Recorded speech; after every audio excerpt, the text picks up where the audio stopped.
Instagram आणि यूट्यूबवरती continuity ठेवणं किती महत्त्वाचं आहे ते आज मी तुम्हाला सांगणार आहे. तर आज जे नवीन यूट्यूबर्स आहेत आणि ज्यांनी नवीन इंस्टाग्रामवरती चॅनल सुरू केलं आहे, त्यांच्यासाठी हा व्हिडिओ खूप हेल्पफुल होणार आहे. तर आधी मी माझं सांगते. ॲक्च्युली मी 3 वर्षाआधी माझी इंस्टाग्राम आणि यूट्यूब चॅनल आहे ते चालू केलं.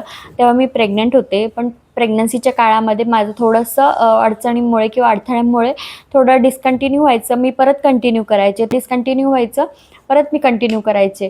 आणि ह्या काळामध्ये या कंटिन्यूच्या खेळामध्ये मला असं कळलं की जेव्हा मी कंटिन्यू करायचे तेव्हा मी 20-30 दिवस जेव्हा कंटिन्यू व्लॉग्स टाकायचे, रील्स टाकायचे, तेव्हा आहे ना माझी एखाद दुसरी रील व्हायरल जायची.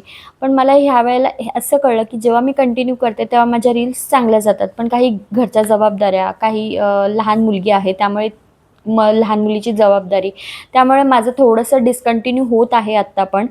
पण मी आता उद्यापासून स्टार्ट करणार आहे. माझं 100% मी ह्यामध्ये देणार आहे आणि त्यासाठी मला तुमचं सपोर्ट आणि प्रेम हवं आहे.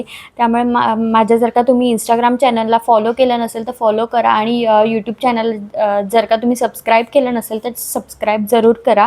तर आता मी हे सांगणार आहे की जेव्हा मी असं कंटिन्यू करत होते, त्यावेळेला मला एक गोष्ट कळली की जेव्हा मी कंटिन्यू करत होते, तुमची 20 दिवस तुम्ही कंटिन्यू रील्स टाका किंवा व्लॉग्स टाका, ह्यानी आहे ना इंस्टाग्रामचा अल्गोरिदम हॅक होतो. म्हणजे हॅक होतो इन द सेन्स त्यांना कळतं की तुमचं अकाउंट ॲक्टिव्ह आहे, तुम्ही किती ॲक्टिव्ह आहात, मग ते पुढे पाठवण्याचा प्रयत्न करतं.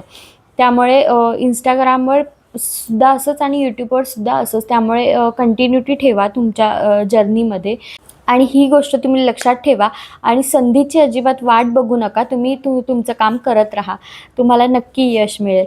तर भेटूया अशाच पुढच्या व्हिडिओमध्ये. तोपर्यंत बाय.